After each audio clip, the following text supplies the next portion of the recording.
Outsourcing ఉద్యోగుల్లో గుబులు పుట్టుకుందా? వారి భవిష్యత్ ప్రశ్నార్థకంగా మారనుందా?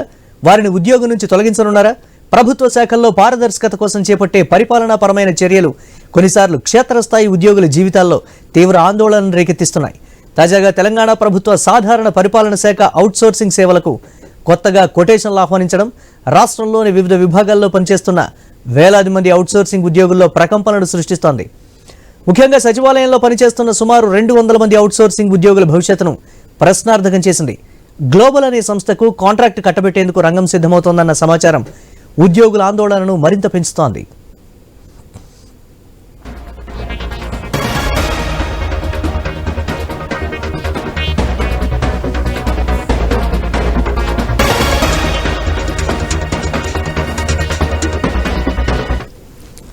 గ్లోబల్ కాంట్రాక్టర్స్ అనే సంస్థకు ఈ కాంట్రాక్టును కట్టబెట్టేందుకు ప్రభుత్వం మొగ్గు చూపుతోందని, ఇది కేవలం పాత ఏజెన్సీలను తప్పించి కొత్త వారికి అవకాశం కల్పించడమే తప్ప పారదర్శకత కాదని ఉద్యోగులు గుసగుసలాడుకుంటున్నారు.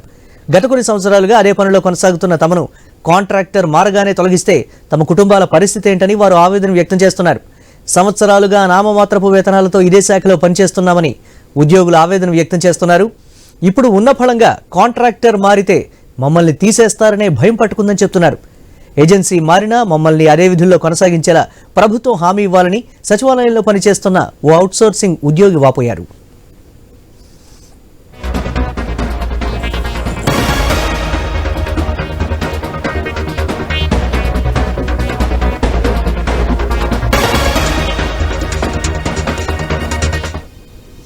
మొత్తం మీద ప్రభుత్వ శాఖలు పారదర్శకత కోసం టెండర్ల ప్రక్రియను చేపట్టడం సరైందే అయినా దానివల్ల ఏళ్ల తరబడి పనిచేస్తున్న ఉద్యోగుల ఉపాధికి గండిపడకుండా చూడాల్సిన బాధ్యత కూడా ప్రభుత్వంపై ఉందని పలువురు అభిప్రాయపడుతున్నారు.